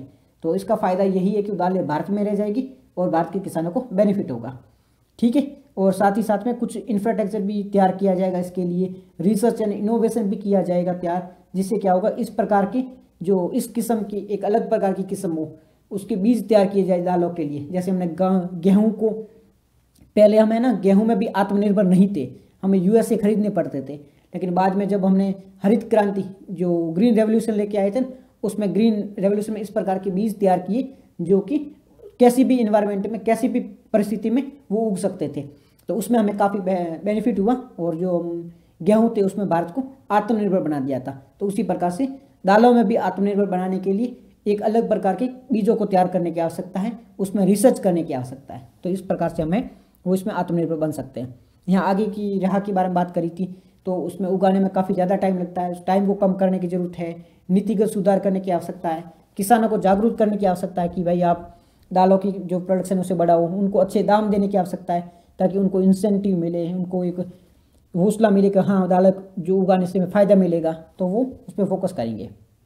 तो ये हमारा पहला पूरा आर्टिकल था दालों के बारे में। अब हम बात करेंगे बीमा क्षेत्र में एफडीआई से रिलेटेड। अब सबसे पहले आप समझो, बीमा क्षेत्र मतलब होता है इंश्योरेंस, ठीक है, इंश्योरेंस सेक्टर होता है, और एफडीआई का मतलब होता है फॉरेन डायरेक्ट इन्वेस्टमेंट। वो इन्वेस्टमेंट किस सेक्टर में की जा रही है, वो की जा रही है बीमा क्षेत्र में। सिंपल सी बात हो रही है, पहले है ना बीमा क्षेत्र था 1991 से पहले क्या था, मैं आपको पूरा डिटेल में समझा देता हूँ। 1951 से पहले भारत है वो एक संकुचित यानी बंद इकोनॉमी थी, यानी कि बाहर का कोई देश है वो भारत की किसी भी सेक्टर में इन्वेस्टमेंट नहीं कर सकता था। 1991 एलपीजी रिफॉर्म आई, उसके बाद में धीरे धीरे जो भी जैसे कि एलआईसी है बीमा, उसमें दूसरी कंपनियां इन्वेस्ट करने लगी, ठीक है, अलग अलग प्राइवेट बैंकें भी आने लगी। तो इस प्रकार से भारत है वो ओपन मार्केट हो गया, ठीक है। उसके बाद में धीरे धीरे जो बीमा सेक्टर होता है उसमें भी बाहर जो प्राइवेट इन्वेस्टमेंट है वो भी बढ़ने लगा। प्राइवेट इन्वेस्टमेंट के साथ साथ गवर्नमेंट ने कोशिश की कि बाहर से जो इन्वेस्टर है वो भी इसमें इन्वेस्ट कर सके। तो इसके लिए गवर्नमेंट अलग अलग टाइम पे अलग अलग है वो पॉलिसीज लेके आती रही। जैसे पहले क्या था, पहले 10% के इन्वेस्ट है बाहर का जो एफडीआई वाला कोई भी, जैसे मैं अमेरिका में रहता हूँ, मेरे को भारत की इंश्योरेंस सेक्टर है, कोई भी इंश्योरेंस की कंपनी उसमें इन्वेस्ट करना है, तो पहले मैं 20% कर सकता था, फिर बढ़ा के 50% किया गया, फिर 75% किया गया, और फाइनली गवर्नमेंट ने बोला 74% था, अब बोला गवर्नमेंट ने कि हमें वो जो हमारे इंश्योरेंस सेक्टर है उसमें बाहर की कोई कंपनी है वो 100% इन्वेस्टमेंट कर सकती है। तो पहले क्यों रोका गया था कि पहले गवर्नमेंट को डर था कि बाहर की कोई कंपनी इसमें इन्वेस्ट करेगी तो हमारे जो भी कंज्यूमर है उनको नुकसान होगा, उनके जो डेटा है वो बाहर चले जाएंगी, तो इससे भारत को नुकसान हो सकता है। बट गवर्नमेंट को अब समझ में आ गया कि नहीं, बाहर की कंपनियां अगर इन्वेस्ट करेगी तो भारत को बहुत ज़्यादा फायदा होगा। फायदा क्या होगा, बाहर की कंपनियां बहुत पैसे लेके आएंगी, अगर वो फॉरेन डायरेक्ट इन्वेस्टमेंट है मतलब एफडीआई आएगी। एफडीआई होती है वो लंबे समय के लिए आती है। एफडीआई का मतलब होता है बाहर का कोई भी व्यक्ति है वो भारत की किसी में कंपनी में इन्वेस्ट कर रहा है तो वो लंबे समय के लिए कर रहा है। एक होता है एफपीआई, एफपीआई वो लॉन्ग टाइम के लिए नहीं होती, शॉर्ट टाइम के लिए होता है, फॉरेन पोर्टफोलियो इन्वेस्टमेंट, वो एफपीआई होता है। दूसरा होता है एफडीआई होता है, वो लॉन्ग टाइम के लिए होता है। तो लॉन्ग टाइम के तहत भारत की जो बीमा कंपनियां उनमें इन्वेस्ट करेंगे तो भारत की जो कंपनियां उनके पास पैसा आएगा तो वो कोशिश करेंगी गांवों तक जाने के लिए, अलग अलग प्रकार की स्कीम लेके आएगी, थोड़ा चीप रेट लगाएगी। पहले तो बीमा के लिए आपको जो किस्तें ज़्यादा भरनी पड़ती थी, एक जैसे 1000 रुपये भरो, 5000 रुपये जमा करवाओ, तो अब उसे उनके पास पैसे होंगे तो उनको जो किस्तें हैं उनको भी कम कर देंगे। साथ में नई नई प्रकार की स्कीम लेके आएंगी कि भाई 1 साल में आप इतने रुपये जमा करवाओ तो बाद में आपको इतने रुपये मिलेंगे। उनके पास में एडवर्टाइज करने के पैसे मिल जाएंगे, लोगों को जागरूक करने के पैसे मिल जाएंगे, तो रोजगार जनरेट होगा। तो कई प्रकार से इससे फायदे देखने को मिल सकते हैं। तो ये घोषणा करी गई है भारत सरकार ने कि जो पहले 74% था उसे बढ़ाकर 100% कर दिया गया। तो इससे फायदा क्या होगा, इससे फायदा यही होगा कि हमारा एक लक्ष्य है 2047 तक जो भारत है उसको आज़ाद हुए 100 साल हो जाएंगे। तो 100 साल तक हमें है ना, जब हमारे देश को 100 साल हो जाएंगे आज़ादी तक, तब सभी के पास में बीमा होना चाहिए। बीमा को फ़ायदा क्या होगा कि ये लाइफ को इंश्योर करता, सिक्योर करने की कोशिश करता है। अभी कितना था, अभी जो 74% था, अभी बढ़ाकर कितना लेके जाना है उसको, 74 से 100% लेके जाना है। अब आगे बात करेंगे बीमा प्रवेश क्या होता है, ठीक है, और बीमा घनत्व क्या होता है, इसके बारे में भी हम आगे बात करेंगे, ठीक है। बीमा पेनिट्रेशन, इंश्योरेंस पेनिट्रेशन क्या होता है, इंश्योरेंस डेंसिटी क्या होता है, डेंसिटी क्या होती है, इसके बारे में बात करेंगे। एफडीआई के लाभ क्या होगा, एफडीआई से लाभ होगा कि भारत में जो बीमा है कंपनियां, उनमें इन्वेस्टमेंट आएगा तो पैसा आएगा कंपनियों के पास में, कि पैसा आएगा तो वो अलग अलग प्रकार की प्रोडक्ट लेके आ सकती है। साथ ही साथ में इससे क्या पेनिट्रेशन बढ़ेगा, लोग है वो ज़्यादा ज़्यादा इंश्योरेंस लेंगे क्योंकि अलग अलग प्रकार की स्कीम आ रही है उनके सामने, और सेल्फ डिपेंड बनेगा, इनोवेशन आएगा और रोज़गार जनरेट होगा। अलग अलग कंपनी है वो इन्वेस्ट करेगी तो उनको नए नए लोगों की ज़रूरत पड़ेगी तो रोज़गार जनरेट होगी, काफ़ी सारे फायदे देखने को मिल सकते हैं। ठीक है, इसके लिए क्या किया गया है, इसके लिए जो बीमा अधिनियम है 1938 का, और साथ ही साथ में लाइव जो जीवन बीमा निगम अधिनियम है, ठीक है, लाइफ इंश्योरेंस से 1957 का एक एक्ट है, उसमें भी संशोधन किया गया है। और बीमा विनियामक और विकास प्राधिकरण, ठीक है, इसमें भी संशोधन किया गया, जो जो अधिनियम थे उसमें संशोधन किया गया है और उसके बाद में इसे कोशिश की गई है कि इसको 100% किया जाए। ठीक है, ये सारी चीज़ें होगी। बात करें भारत में बीमा सेक्टर के बारे में तो 73% है वो बीमा करता है, मतलब 73 अभी भारत में कितनी कंपनी हैं जो बीमा प्रोवाइड करती है।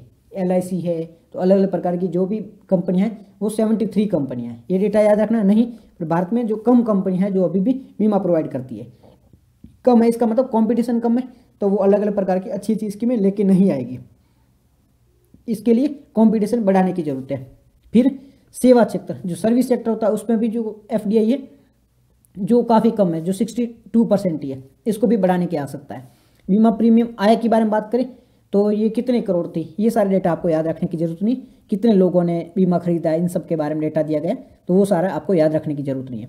बात करें बीमा प्रवेश क्या होता है, यानी कि इंश्योरेंस पेनिट्रेशन, कितने लोगों ने बीमा खरीदा है, तो वो भारत में जो बीमा प्रवेश लोग हैं ना, एक साल में कितने लोग हैं वो बीमा खरीद रहे हैं, तो 3.7% है। वर्ल्ड में कितने, 7% है, मतलब 100 में से 7 लोग हैं विश्व में वो पर साल है वो बीमा खरीद रहे हैं। भारत में कितने लोग खरीद रहे हैं, भारत में 3 लोग खरीद रहे हैं बीमा, तो ये पेनिट्रेशन भारत की स्थिति काफ़ी खराब है। घनत्व के बारे में बात करें तो भारत में कितने हैं, $70 है, इसकी स्थिति भी घनत्व, एक जगह एरिया है उसमें कितने लोग बीमा खरीद रहे हैं उसके बारे में बात हो रही है। और ये तो जीवन बीमा है, और जो गैर जीवन बीमा, एक तो लाइफ इंश्योरेंस होता है और एक नॉन लाइफ इंश्योरेंस, जैसे एक्सीडेंट हो गया, ठीक है, घर के लिए हो गया, तो ये सारे नॉन लाइफ इंश्योरेंस के अंतर्गत आते हैं, तो इसके बारे में बात हो रही है। चैलेंज क्या क्या है, सबसे पहले पेनिट्रेशन, कम लोग हैं वो बीमा खरीद रहे हैं, ये चैलेंज देखने को मिलता है। साथ ही साथ में फसल वगैरह के लिए कोई बीमा क्यों लेता नहीं है, क्योंकि जलवायु परिवर्तन हो जाता है, ठीक है, उसकी वजह से फसलें नष्ट हो जाती है, तो जो कंपनियां होती है वो मना कर देती है कि नहीं आपका इस वजह से हो गया है। और अगर आप क्लेम भी करने जाओ तो कई सारे चैलेंज देखने को मिलता है, कंपनियां कई बार मानती नहीं है, नहीं ये प्रॉब्लम है, ये प्रॉब्लम है, ऐसे करके आपका जो भी पैसे बनते हैं वो आपको दिए नहीं जाते हैं। अगर इस प्रकार से आपको साथ धोखाधड़ी होगा तो वो नेक्स्ट टाइम आप वो बीमा खरीदोगे नहीं। तो ये अभी भी लोगों को डर है, लोगों को लगता है कि हमने अगर पैसे इन्वेस्ट किए तो कहीं हमारे पैसे डूब न जाए, एक भरोसा नहीं है, ठीक है, एक ट्रस्ट बिल्डिंग की कमी है, तो ट्रस्ट डेवलपमेंट करने की बहुत ज़्यादा जरूरत है। साथ ही साथ में अगर दावा करने जाओगे तो उसमें भी समय लगा देते हैं, साइबर सुरक्षा के मुद्दे भी हैं, आपके जो डेटा वगैरह है वो चोरी होने के भी खतरा है, तो ये सारी चुनौतियाँ देखने को मिलती है। सुधार क्या किए जा सकते हैं, गवर्नमेंट ने कहीं स्कीमें चलाई है उनको अप्लाई करने की आवश्यकता है।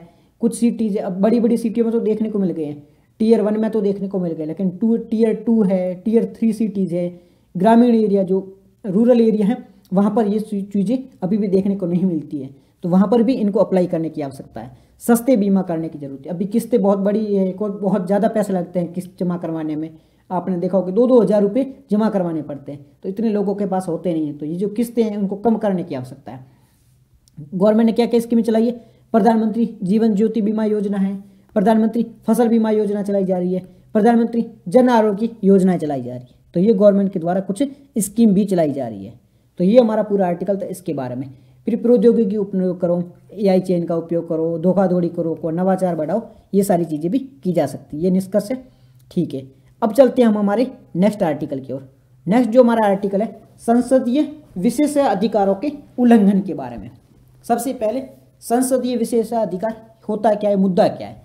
संसदीय विशेषाधिकार का मतलब होता है जो भी मेंबर ऑफ पार्लियामेंट, मतलब MP है, सांसद है या MLA है, वो कहाँ, संसद कहाँ जाएगा, मतलब सांसद है वो कहाँ जाएगा, संसद में जाएगा, लोकसभा में जाएगा या राज्यसभा में जाएगा, वहाँ पर कुछ चीज़ें बोलेगा। आपने देखा होगा डिबेट वगैरह चलती रहती है, डिस्कशन वगैरह चलता रहता है, तो वहाँ पर उसको बहुत सारी चीज़ें बात करनी पड़ेगी, कई चीज़ें उल्टी भी बात करनी पड़ेगी, सामने वाले बंदे को ऐसे उस पर कमेंट भी करना पड़ेगा, बहुत सारी चीज़ें वहाँ पर की जाती है। तो अगर उसके पास में अधिकार नहीं होंगे, विशेषाधिकार नहीं होंगे, कि फॉर एग्जाम्पल के लिए मैं कोई मिनिस्टर हूँ, वो सामने पर्सन B है वो भी मिनिस्टर है, ठीक है, मेरा कोई दोस्त है वो भी मिनिस्टर, मैं भी मिनिस्टर हूँ, हम दोनों अलग अलग पार्टियों से हैं, तो अब वो मेरा विरोध करेगा ही, क्योंकि वो चाहता है कि इसकी पॉलिसीज गलत है, तो वो विरोध करेगा। विरोध करने के लिए कई बार वो कुछ उल्टे सुल्टे शब्द भी बोल सकता है, मतलब जैसे मेरे को गाली गलौज तो नहीं कर सकता, लेकिन कुछ चीज़ें तो बोल सकता है, भाई ये खराब काम नहीं कर रहा ये वो, तो मैं बाहर आके उसको ये नहीं बोल सकता कि मैं तेरे पे मानहानि लगा दूंगा कि तूने ये क्यों बोला है, ऐसी क्यों बात करी, नहीं, मैं नहीं बोल सकता हूँ, क्योंकि अगर मैं इस प्रकार से मेरे पास अधिकार होता कि उस पर मानहानि का मैं केस ठोक दूँ, तो वो ऐसी बातें नहीं बोलेगा, और वो ऐसी बातें नहीं बोलेगा तो वो सही से काम कैसे करेगा, क्योंकि जो भी वहाँ पे मेंबर ऑफ पार्लियामेंट बैठे हैं, एमएलए एमपी है, उनको तो पूरा देश चलाना है ना, अगर देश चलाना है, कोई राज्य चलाना है, तो उनके पास में ये अधिकार तो होना चाहिए। तो संसदीय विशेषाधिकार का मतलब होता है जो भी मेंबर ऑफ पार्लियामेंट है, ठीक है, या फिर जो एमएलए हैं, उनके पास में कुछ विशेषाधिकार होते हैं, उन विशेषाधिकारों के अंतर्गत वो उस सदन के अंतर्गत कुछ भी बात बोल सकते हैं, और वो जो भी बात बोलेंगे उसके तहत आप उस पर केस नहीं कर सकते हो, बाहर आने के बाद उसको उस चीज़ के लिए जिम्मेदार नहीं ठहरा सकते हो, उसके खिलाफ न्यायालय में जाके कोर्ट में जाकर केस नहीं कर सकते हो। इसे कहा जाता है संसदीय विशेषाधिकार। अभी ये जो संसदीय विशेषाधिकार का मुद्दा है अभी चर्चा में क्यों आया है, अभी इस वजह से चर्चा में आया है कि एक कोई मंत्री थे, उन्होंने किसी दूसरे मंत्री के खिलाफ कुछ ऐसी बातें कर दी, तो उसके बाद में ये मुद्दा चर्चा में आ गया कि इस प्रकार की बातें नहीं की जा सकती, क्योंकि ये जो है संसदीय विशेषाधिकार है जो है उसका उल्लंघन है। संसदीय विशेषाधिकार इसका मतलब ये नहीं कि वहां जाके आप गाली गलौज कर दोगे, किसी का अपमान कर दोगे इस लेवल पे जो कि उनकी गरिमा को ठेस पहुंचाता हो, इस प्रकार की बातें नहीं की जा सकती, तो ये संसदीय विशेषाधिकार का उल्लंघन हो जाता है। हनन करा मतलब मिसयूज हो जाता है, मैं वहां जाके किसी को चांटे मार दूं, गाली बोल दूं, तो ये मेरे अधिकारों का मिसयूज भी तो होगा ना। तो ये सारी वजह है, इसकी वजह से ये चर्चा में आ गया है। अब हम बात कर लेते हैं इसके बारे में डिटेल से, क्या क्या सोर्स है संसदीय विशेषाधिकारों की, कौन कौन से स्रोत का मतलब होता है सोर्स, कहाँ से जो मेंबर ऑफ पार्लियामेंट होते हैं, सांसद है, एमएलए हैं, इनको कहाँ से पावर मिलती है कि उनके पास में संसदीय विशेषाधिकार है, कौन कौन से स्रोत है। तो सबसे पहले है भारत का संविधान का अनुच्छेद 105। 105 क्या कहता है, 105 कहता है एमपी के पास में संसद के अंदर विशेषाधिकार है। फिर 122 कहता है कि कोई भी सांसद है अगर वो सदन के अंदर कुछ भी बात बोलता है तो उसे न्यायालय के समक्ष नहीं लिया जा सकता है। इस आर्टिकल को याद रखना। आर्टिकल 105 क्या कहता है, आर्टिकल 105 है जो भी सांसद होते हैं, एमपी के बारे में बात कर रहा हूँ, एमपी मेंबर ऑफ पार्लियामेंट की, उनके पास में विशेषाधिकार है। 122 क्या कहता है कि इनके खिलाफ कार्रवाई नहीं की जाएगी, अगर वो संसद के अंतर्गत कोई बात करता है तो इनके खिलाफ न्यायालय में कोई कार्यवाही नहीं की जाएगी। उसके बाद में 194, 105 और 122 ये किसके बारे में आता है, ये एमपी के मेंबर ऑफ पार्लियामेंट के बारे में बात करता है। फिर बात करें 194 और 212 ये किसके बारे में बात करता है, ये एमएलए के बारे में, ठीक है। पहला एमपी के बारे में 105 122, फिर 194 और 212 है वो एमपी के बारे में बात करता है, सॉरी एमएलए के बारे में। एमएलए अलग होगा, एमएलए के पास में भी विशेषाधिकार है, एमपी के पास में भी विशेषाधिकार है, लेकिन अधिनियम है, सॉरी अनुच्छेद है वो अलग अलग है। एमपी के लिए कौन कौन से, 105 है और 122 है। संविधान के अनुच्छेद 105 है वो एमपी को विशेषाधिकार देता है, 122 से वो कोर्ट से उनको बाहर रखता है कि कोर्ट में नहीं जा सकोगे, और 194 है वो एमएलए को कोर्ट से एमएलए को विशेषाधिकार देता है, और 212 है वो एमएलए को न्यायालय में जाने से मुक्ति प्रदान करता है। ये पहला है संविधान का सोर्स। उसके बाद में बात करें परंपराएं क्या है, हमारा जो संविधान का अधिनियम 1947 के बाद में ऐसी परंपराएं चली जा रही हैं कि कोई भी अगर सांसद है या एमएलए एमपी है उनके खिलाफ कार्रवाई नहीं की जाती अगर वो ऐसी बातें कर रही है। और लोकसभा और राज्यसभा इनके अलग अलग नियम होते हैं, लोकसभा की उसके संचालन के अलग नियम होते हैं, राज्यसभा के संचालन के अलग नियम होते हैं। इन नियमों में भी ऐसी बात करी गई है कि इनके पास में विशेषाधिकार है। उसके बाद में समय समय पर सुप्रीम कोर्ट और हाई कोर्ट ने भी फैसले दिए हैं जिनमें इनके विशेषाधिकारों के बारे में बात करी गई है, ठीक है। और कुछ इनके लिए अधिनियम है, वैसे कोई स्पेसिफिक इसके लिए अधिनियम नहीं बनाया गया है। अगर प्रीलिम में क्वेश्चन यूपीएससी पूछता है कि क्या जो संसदीय विशेषाधिकार होते हैं क्या इनके लिए कोई अलग से अधिनियम बनाया गया है, तो इनके लिए कोई अलग से अधिनियम नहीं बनाया गया है। इतनी बात आपको समझ में आ गई। उसके बाद में बात करते हैं किस किस प्रकार के अधिकार होते हैं, वे हम विशेषाधिकार के बारे में बात करते हैं। विशेषाधिकार मतलब प्रिविलेजेस के बारे में बात करते हैं, तो किस किस प्रकार के प्रिविलेज हैं वो मेंबर ऑफ पार्लियामेंट के पास में है। तो सबसे पहले हैं एक होते हैं व्यक्तिगत, मतलब इंडिविजुअल होते हैं, एक इंडिविजुअल है और एक है सबके पास में। तो इंडिविजुअल में कौन कौन से आते हैं? अभिव्यक्ति की स्वतंत्रता, ठीक है, फ्रीडम ऑफ एक्सप्रेशन। इस अधिकार के तहत वो जो व्यक्ति है, कोई भी स्पेसिफिक एमएलए या एमपी है, वो सदन के अंतर्गत कुछ भी कह सकता है, कोई भी बात कर सकता है, कुछ भी भाषण दे सकता है। उसके भाषण के खिलाफ उस पर कोई मामला दर्ज नहीं किया जा सकता है, कोई मानहानि का केस उस पर नहीं ठोका जा सकता है। ये किसके अंतर्गत आता है? ये व्यक्ति की अभिव्यक्ति के अंतर्गत आता है, अभिव्यक्ति की स्वतंत्रता के अंतर्गत आता है, फ्रीडम ऑफ एक्सप्रेशन के अंतर्गत आता है, ठीक है, पहला। उसके बाद में गिरफ्तारी से उन्मुक्ति। कोई भी मेंबर ऑफ पार्लियामेंट है, अगर वो सदन चल रहा है, मतलब सत्र चल रहा होता है, बजट सत्र, अलग अलग प्रकार के सेशन चल रहे होते हैं, उसमें वो उपस्थित है, उसमें वो प्रेजेंट है, उस दौरान उसको गिरफ्तार नहीं किया जा सकता है। किसके मामलों में नहीं किया जा सकता? सिविल मामलों में नहीं किया जा सकता है। कुछ आपराधिक मामले होते हैं, कुछ क्रिमिनल केस होते हैं, उसमें भी उसको गिरफ्तार नहीं किया जा सकता है। अगर वो सदन के अंदर है, सदन की कार्यवाही चल रही है, तो कुछ मामलों में उसको सिविल तो सारे मामलों में गिरफ्तार नहीं किया जा सकता है, कुछ आपराधिक मामले होते हैं उसमें भी उसको गिरफ्तार नहीं किया जा सकता है। तो ये गिरफ्तार से उन्मुक्ति है। विधिक कार्रवाई, उनके खिलाफ कोई लीगल एक्शन भी नहीं लिया जा सकता है। उसके बाद में होता है सामूहिक विशेषाधिकार। पहले होता है पर्सनल यानी कि व्यक्तिगत, इंडिविजुअल, दूसरा होता है कलेक्टिव प्रिविलेजेस, व्यक्तिगत के बाद में सामूहिक विशेषाधिकार। इसमें क्या होता है? जितने भी मंत्री वगैरह होते हैं गुप्त में बैठक कर सकते हैं, सदन की कार्यवाही पर न्यायिक हस्तक्षेप नहीं हो सकता है। संसद में कोई भी कार्यवाही चल रही है उस पर न्यायालय जाके ये नहीं बोल सकता कि आप हमें बताओ ऐसा क्यों कर रहे हो, ये उसके पास में नहीं है, कोर्ट के पास में ये ताकत नहीं है। फिर सदन के पास में कोई भी कार्यवाही है, कुछ भी चल रहा है, उसे जांच करने सदन की अलग अलग कमेटियां बैठती हैं, तो वो जांच कर सकती है, प्रूफ जुटाने की कोशिश कर सकती है।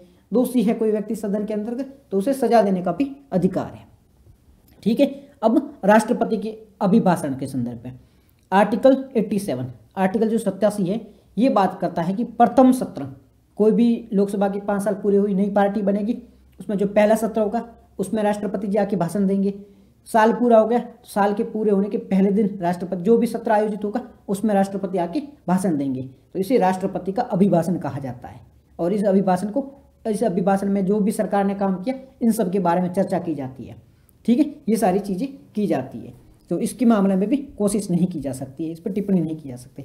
अभी क्या हुआ है, अभी कुछ टिप्पणी कर दी गई थी राष्ट्रपति के अभिभाषण पर, इस वजह से ये चर्चा में आ गया है, ठीक है, कि सभी को धूमिल करने की कोशिश करी है। अब कौन कौन से हैं वो मामले, ये जो विशेषाधिकार है उसका उल्लंघन माना जाएगा, किस प्रकार की कार्यवाही है वो माना जाएगा कि विशेषाधिकार का उस व्यक्ति के द्वारा उल्लंघन किया गया है। अगर वो किसी व्यक्ति को जबरदस्त उसकी गरिमा को ठोस पहुंचाए, राष्ट्रपति के खिलाफ उल्टा बोल दे या किसी व्यक्ति को किसी उल्टा बोल दे, तो इसे संसद की जो विशेषाधिकार है उसका उल्लंघन माना जाएगा। साथ ही साथ में गलत न्यूज़ देते हैं, जैसे मैंने कुछ काम ऐसा किया ही नहीं हो, वो मेरे बारे में कुछ झूठी खबर देते, तो ये भी उल्लंघन माना जाएगा। उसके बाद में मीडिया में गलत रिपोर्ट कर दे तो ये भी उल्लंघन माना जाएगा। जो भाषण होते हैं उनको तोड़ मरोड़ कर पेश कर दे तो ये भी उल्लंघन माना जाएगा। कोर्ट ने इसके बारे में क्या कहा? कोर्ट ने कहा कि भाई ये जो विशेषाधिकार है ये जरूरी है, बट इसका उल्लंघन नहीं होना चाहिए, उल्लंघन होगा तो ये गलत होगा, क्योंकि ये पूरे देश की प्रतिष्ठा का सवाल है। इस प्रकार के कोर्ट ने भी दृष्टिकोण दिया है। आगे की राय क्या है? वही इसका मिसयूज नहीं होना चाहिए, मीडिया को फोकस्ड रहना चाहिए, मीडिया को मिस इन्फॉर्मेशन नहीं देनी चाहिए, व्यक्तिगत जो स्वतंत्रता है उसकी भी ध्यान रखना चाहिए, और एक विशेषाधिकार की सीमा है उसका भी ध्यान रखना चाहिए, संतुलन बनाने की जरूरत है। तो ये निष्कर्ष में बात करेगी। नेक्स्ट जो आर्टिकल है हैती के बारे में। हैती क्या है? हैती एक देश है। कहाँ पर हैती? हैती की पहले लोकेशन देख लो, और इसमें जो मुद्दा चल रहा है वो काम का नहीं है, बस लोकेशन इंपॉर्टेंट। ये रहा हैती, ये देखो रहा, कल परसों भी लोकेशन हमने इनके बारे में देखी थी। ये क्यूबा यहाँ पे, ये जमाइका है, ये होंडुरास है, ये मैक्सिको है, ये ठीक कोस्टारिका है, पनामा है, वेनेजुएला, कोलंबिया है, नीचे ब्राज़ील है, ठीक है, और ये अटलांटिक ओशियन है, ये कैरिबियन सी है, पैसिफिक ओशियन। तो लोकेशन इंपॉर्टेंट है। हैती और भारत के बीच में क्या चल रहा है, हैती में क्या टेंशन चल रही है, ये हमारे काम की चीज़ नहीं कि यूपीएससी इस पर कभी नहीं क्वेश्चन पूछेगा कि हैती में क्या चल रहा है और हैती में क्या कारण है। अभी हैती में क्या है कि हैती एक देश है, अभी हम लोकेशन देखिए, उस पर आपसी तनाव चल रहा है। क्यों चल रहा है? जो पॉलिटिकल पार्टी है वो आपस में लड़ रही है, भ्रष्टाचार बहुत ज़्यादा है, इकोनॉमिक कंडीशन खराब है, ये सारी चीज़ें, हथियार वगैरह बहुत ज़्यादा है, इस वजह से आपस में लोग लड़ रहे हैं, मर रहे हैं, कुट रहे हैं। लोकेशन के बारे में हमने देख ही लिया, बाउंड्री किस किस के लगे हमने देख ही लिया, इतिहास के बारे में हमें देखने की जरूरत नहीं है, संबंध कैसे हैं, संबंध ठीक है। यूपीएससी कभी हैती के डायरेक्ट क्वेश्चन नहीं पूछेगा। क्वेश्चन पूछेगा तो कैरेबियन जो देश है उनके साथ में भारत के संबंध कैसे हैं, ये आईआर में क्वेश्चन पूछा जाएगा। बट हैती के बारे में क्यों संबंध कैसे है, ये भारत यूपीएससी कभी क्वेश्चन इस पर नहीं पूछेगा यार। इतना भी हैती हमारे लिए मैटर नहीं करता है, ठीक है। तो ये लोकेशन आपको पता होनी चाहिए। उसके बाद में है रस्टी स्पॉटेड कैट के बारे में, एक बिल्ली है, इसके बारे में न्यूज़ है। छोटी छोटी बिल्लियाँ न्यूज़ में आ रही हैं, अपन नहीं आ पा रहे हैं।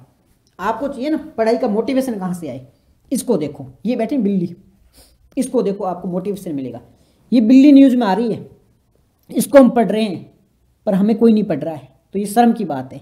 तो इस बिल्ली को देखो और मोटिवेट हो जाओ, मोटिवेट होकर पढ़ो कि भाई बिल्ली न्यूज़ में आई है, इसकी जगह अगर मेरा फोटो होना चाहिए ऐसे कि फॉर एग्जांपल फलाना फलाना फलाना वो आईएएस सेलेक्ट हो गया, फर्स्ट रैंक आई है, तो उसके नोट्स दे दो हमें, उसकी गाइडेंस दे दो हमने, उसने कैसे पढ़ा वो बता दो, तो उस दिन आप न्यूज़ में आओगे, वो चीज़ मैटर करेगी। अभी बिल्ली आई है तो बिल्ली को पढ़ लेते हैं। बात करें बिल्ली की, तो ये कहाँ कहाँ रहती है, ये इन जगहों में रहती है, मध्य भारत में रहती है। ये तो आपको पता ही कहाँ का, राजस्थान में, कच्छ में, हर जगह देखने को मिल जाती है। हर जगह मतलब हिमालयन रीजन में नहीं है, ठीक है। ऐसे भारत का मैप बनाओ, मेरे को मैप बहुत अच्छा बनाना आता है, नज़र लग जाती है मेरी। ये इस प्रकार का मैप है भारत का, कोई देखा केस्ट होगा, ये कौन सा मैप है भारत का। तो ये इन रीजन में नहीं है, नॉर्थ ईस्ट में नहीं है, इन रीजन में यहाँ पाया जाएगा, मध्य भारत पूरे में, राजस्थान, गुजरात, मध्य प्रदेश, उत्तर प्रदेश, यहाँ पे ये बिल्ली देखने को मिलती है। तो कोई पूछ लेगा कश्मीर में देखने को मिलती है, कश्मीर में ये वाली नहीं। हम बात करें रस्टी स्पॉटेड कैट की, बिल्ली अलग अलग प्रकार की वो देखने को मिल सकती है, पर जो रस्टी स्पॉटेड कैट है ये वहाँ पे देखने को नहीं मिलती है, ठीक है। ये पॉइंट इसके बारे में पता होना चाहिए। कितनी आबादी है भारत में, 80% इसकी जो आबादी है वो भारत में रहती है। और कहाँ का, नेपाल, श्रीलंका में भी देखने को मिलती है। रावण के देश में चलेगी ये। क्या है, ये सबसे छोटी बिल्ली है, जंगल में जितनी बिल्लियाँ होती हैं उनमें सबसे छोटी है, हल्की है, जंगली बिल्लियों से हल्की मानी जाती है। वजन भी देखो 1 किलोग्राम वजन, भाई कितना डिटेल में फोकस किया गया इस पर, नाप भी लिया इसका वजन, 1 किलोग्राम से वजन कम होता है। रंग हल्का भूरा होता है, इसकी पीठ पार्ट सब वो रस्टी स्पॉटेड धब्बे होते हैं, ऐसे ऐसे, ये देख लो ना, इस प्रकार के धब्बे होते हैं, इसे रस्टी बिल्ली भी कहा जाता है। गर्भधारण का समय कितना है, 67 से 70। यूपीएससी ने एक बार हाथी के बारे में पूछ लिया था, हाथी की गर्भधारण के बारे में बताओ। उसके बाद में छोटी छोटी चीज़ों पर कोशिश करने लगी। ये सारी चीज़ें भी इन्फॉर्मेशन याद रखने की कोशिश करो, क्योंकि यूपीएससी का किसी का सगा नहीं है, किसी के बारे में भी क्वेश्चन पूछ सकता है। ये चीज़ तो इंपॉर्टेंट है ही। आईयूसीएन में कहाँ आती है ये आईयूसीएन में नियर थर्ड टेंड आती है, मतलब मौज करो, कोई टेंशन नहीं करनी है। ये नियर थर्ड टेंड में जो भी आए वो मौज करो, टेंशन नहीं लेनी। और मैं कह रहा हूँ बिल्ली पे यूपीएससी क्वेश्चन नहीं पूछेगा, टेंशन मत करो आप। इतना भी यूपीएससी वो नहीं हो जाएगा ग्लिच कि नियर थर्ड टेंड में आती है और इतने इंपॉर्टेंट भी नहीं है, उस पर क्वेश्चन पूछ दे। अगर इस पर क्वेश्चन पूछ भी लिया ना तो फिर तो पढ़ो ही मत, क्योंकि हज़ारों चीज़ें न्यूज़ में आएगी, सारी याद भी नहीं रहेगी। तो इसलिए नहीं पढ़ोगे तो कोई टेंशन वाली बात नहीं है। मैंने थोड़ा बार बता दिया, पर मैं कॉन्फिडेंट हूँ कि इस पर क्वेश्चन नहीं पूछेंगे UPSC. Wild life protection act, कोई भी प्रजाति आती है, ठीक है, उसकी एक आईयूसीएन कैटेगरी होती है, ठीक है, फिर एक होती है ये वाइल्ड लाइफ प्रोटेक्शन एक्ट, इसमें किस में आती है। तो ये 3-4 जो कैटेगरी साइट में कौन सी आती है, मतलब एक तो होता है आईयूसीएन होती है। आईयूसीएन एक संस्था है, वो अलग अलग प्रजातियों को कैटेगरी देता है। कौन सी, एक इंडेंजर्ड कैटेगरी होती है, ठीक है, क्रिटिकल इंडेंजर्ड होती है, वनरेबल होती है, ये अलग अलग कैटेगरी होती है। उसके बाद में फिर एक आता है वाइल्ड लाइफ प्रोटेक्शन एक्ट, हमारा जो वन्यजीव पर्यावरण अधिनियम है, ये भी उनको अनुसूची वाइज कहते हैं, अनुसूची 1, शेड्यूल 1, शेड्यूल 2 इसमें रखता है। फिर एक होता है साइट्स होता है, ये भी कैटेगरी देता है। तो इनमें कौन कौन सी चीज़ें याद रखें, तो देखो आईयूसीएन की कैटेगरी आपको याद रखनी है, क्योंकि यूपीएससी आईयूसीएन पे तो क्वेश्चन पूछता है। आईयूसीएन में अगर कोई क्रिटिकल इंडेंजर्ड आ रहा है तो उसको रट लो, ठीक है। अगर क्रिटिकल इंडेंजर्ड के बाद में इंडेंजर्ड भी आ रहा है तो भी उसे रट लो, वनरेबल भी आ रहा है तो रट लो। अगर कोई नियर थर्ड टेंड है, उनको फिर ज़्यादा ही न्यूज़ में आ रहा है, कुछ ज़्यादा ही उसके साथ में हो गया तो रट लो, बाकी उसको छोड़ दो, क्योंकि इतनी ज़्यादा याद रहेगी भी नहीं। बात करिए वाइल्ड लाइफ प्रोटेक्शन एक्ट को साइट के बारे में, तो इनकी तो देखो ज़्यादातर ये शेड्यूल 1 में ही होंगे, ज़्यादातर ये प्रजातियों को शेड्यूल 1 में ही रखते हैं, ठीक है। और wild life protection act Bharat का ही है। भारत में कोई न्यूज़ में आ रही, क्यों न्यूज़ में आ रही, क्योंकि वो खत्म है, इस वजह से न्यूज़ में आ रही, तो उसको तो वन्यजीव अभ्यारण्य में शेड्यूल 1 में ही रखा गया। थोड़ा कॉमन सेंस यूज करोगे तो आपको वो पता चल जाएगा। प्राकृतिक व्यवहार वगैरह कैसा होता है, तो चिन्हों को पहचान करते हैं, जो गंध वगैरह चिन्ह होते हैं उसको पहचान करके पता कर लेती है क्या चीज़ है क्या नहीं है। नॉक्टर्नल, रात्रि में देखती है, रात्रि में भोजन करती है, घूमती रहती है, लाइटें चमकती, आंखें है ना, फोकस करोगे चमकेगी, भूत जैसी दिखेगी, बहुत डरावनी होती, डर लगता है देख की। तो ये इसके बारे में था, याद करना है, छोड़ दो, इतना भी ध्यान नहीं देना है। नेक्स्ट आर्टिकल हमारा सुशासन के लिए, ये जो हमारा आधार एक्ट है ना, जो आधार कार्ड हम यूज़ करते हैं, इसमें पहले क्या था, हर छोटी छोटी बातों में कोई भी छोटा काम करो उसमें आधार कार्ड को अनिवार्य कर दिया था। तो उसके बाद में क्या हुआ, पुट्टास्वामी जी कौन थे, एक जस्टिस थे, वो क्या कोर्ट में गए, उन्होंने एक लिटिगेशन फाइल करी कि ये जो राइट टू प्राइवेसी उसका उल्लंघन है। आधार में पूरा डेटा है, ठीक है, उसमें आपके फिंगर लिए जाते हैं, आपकी आइज़ को लिया जाता है, आपका पूरा बायोमेट्रिक लिया जाता है, और उसके बाद में वो आधार कार्ड बनता है। तो ये पूरा आपका डेटा उसमें चला गया। तो उसने पुट्टास्वामी जी ने कहा कि इसका मिसयूज हो रहा है, तो कोर्ट में केस चला। उसके बाद में राइट टू प्राइवेसी आया, हमारे पास में अधिकार नया आया आर्टिकल 21 के तहत कि हमारे पास में जो निजता का अधिकार है। तो कोर्ट ने कहा कि आधार है वो इनवैलिड तो नहीं है, बट आप आधार को हर कहीं जो यूज़ कर रहे हो या इसका जो डेटा स्टोर करके रख रहे हो, डेटा का मिसयूज कर रहे हो, ये सारी चीज़ें नहीं होनी चाहिए, इसमें सुधार करने की आवश्यकता है। तो उसके बाद में गवर्नमेंट ने थोड़ा बहुत है वो सुधार किया उसमें। तो फिर से अब एक एक्ट लेके आइए, सुशासन है, सुशासन के लिए आधार अधिनियम लेके आइए, मतलब आधार में जो भी चेंजेस थे वो लेके आइए। अभी जो कहा जा रहा है कि ये जो अधिनियम है ना, ये जो नियम लेके आई गवर्नमेंट 2025 के आधार कार्ड के लिए, ये जो सुप्रीम कोर्ट का जो वर्डिक्ट था, सुप्रीम कोर्ट ने जो निर्णय दिया था उसका उल्लंघन करता है। उल्लंघन किस प्रकार से, उसमें कहा गया था कि 6 महीने से ज़्यादा आप डेटा स्टोर नहीं कर सकते हो, आप है वो मिसयूज नहीं कर सकते हो। तो इसमें कुछ ऐसी बातें कही जा रही है जो उसका उल्लंघन करता है। तो अब सुप्रीम कोर्ट इसमें जो डिसीजन देगा उसके बारे में बात करेंगे। कुछ दिन तो ये न्यूज़ में रहेगा ही रहेगा। तो आपकी प्रीलिम को 3-4 महीने अभी भी पड़े हैं, फाइनल इस बार पे हो जाने दो, तब हम देख लेंगे इस पे हुआ क्या है। अभी तो इतना याद रखो कि ये एक जो हमारा फंडामेंटल राइट है, राइट टू प्राइवेसी, उसका उल्लंघन है। और आधार के बारे में आपको पता होना चाहिए, आधार क्या है। आधार पुट्टास्वामी केस के बारे में 2018 में आया था, और इसमें क्या क्या बातें करी थी। आधार में बायोमेट्रिक दी जाती, कौन कौन सी चीज़ें दी जाती है, ये थोड़ी आधार के बारे में इन्फॉर्मेशन आपको पता होना चाहिए। आधार कार्ड कौन जारी करता है, UIDAI के द्वारा जारी किया जाता है। कौन सी मिनिस्ट्री के अंतर्गत आता है, मिनिस्ट्री आती है माइटी मिनिस्ट्री, यानी कि इलेक्ट्रॉनिक्स एवं सूचना प्रौद्योगिकी मंत्रालय के अंतर्गत आता है। आधार के लिए कोई भी प्रमाण पत्र जो भी स्पष्टीकरण होती है वो जारी करनी होती है तो कौन करता है, तो उसके लिए आपको आवेदन, कोई भी जो भी जिसको आधार कार्ड जारी करना है, कोई भी जैसे कि कंपनी है, उनको चाहिए कि हमारे पास में आधार कार्ड चाहिए किसी भी व्यक्ति का, तो उसके लिए उस कंपनी को क्या करना होगा, उस कंपनी को एक आवेदन करना होगा। किसको, कि ये जो UIDAI है ना, उनके पास में ये आवेदन भेजेगी। जो कंपनी है उनको चाहिए किसी का आधार कार्ड की ज़रूरत है, मतलब आधार कार्ड वैसी फ़ोटो नहीं, आधार कार्ड हमें बड़े लेवल पे डेटा स्टोर करना है। तो वो पहले UIDAI के पास में एक आवेदन भेजेगी। UIDAI कहाँ भेजेगी, ये भेजेगी माइटी मिनिस्ट्री के पास में। माइटी मिनिस्ट्री क्या करेगी, इस पे जांच करेगी, पता करेगी हाँ ये होना चाहिए नहीं होगा, उसके बाद एक्सेप्ट करेगी। एक्सेप्ट करने बाद में ये इसको अलाउ कर दिया जाएगा। इस प्रकार से ये पूरा प्रोसेस चलता है, ठीक है। और क्या क्या चीज़ें होती है, 12 डिजिट के नंबर होते हैं। 2016 में इसके लिए एक्ट बन चुका है। तो ये सारी चीज़ें इस एक्ट से रिलेटेड है। बाकी ज़्यादा कोई इन्फॉर्मेशन है नहीं, और ऐसी इन्फॉर्मेशन नहीं है जो आपको ज़रूरत पड़ती है। जल जीवन मिशन है, ये बजट में अभी भी कोशिश की गई है। ये 2019 में आया था, जल जीवन मिशन है। इसकी शुरुआत कब हुई थी, 2019 में इसकी शुरुआत की गई थी। इसके अंतर्गत लक्ष्य रखा गया था कि 2024 तक 55 लीटर है वो पर घर में जल प्रतिदिन उपलब्ध करवाया जाएगा। 55 लीटर है वो प्रति घर में जल उपलब्ध करवाया जाएगा, ऐसी बात करी गई थी जल जीवन मिशन के अंतर्गत। शुरुआत 2019 में की गई थी, और इसमें अब कुछ फायदा देखने को मिला है। अभी तक कितने घरों में, 80% घरों में ये प्रोवाइड करवा दिया गया है, बट कुछ कमी रह गई थी, अभी इसको बढ़ा दिया गया है। क्योंकि पूरे 100% जो टारगेट थे घर, उन पर अभी मूव नहीं किया गया। इनका जो टारगेट था वो अधूरा रह गया, तो कोशिश की जा रही है कि टारगेट को पूरा किया जा सके। इस पर फोकस किया जा रहा है। फोकस क्या क्या है, बुनियादी ढांचे पर फोकस किया जा रहा है, ग्रामीण में पाइपलाइन बिछाई जा रही है, सार्वजनिक भागीदारी को बढ़ाई दिया जाने पर जोर है, और राज्यों को भी राज्य है, यूनियन टेरिटरीज है, उनको भी शामिल किया जा रहा है। तो ये जल जीवन मिशन है।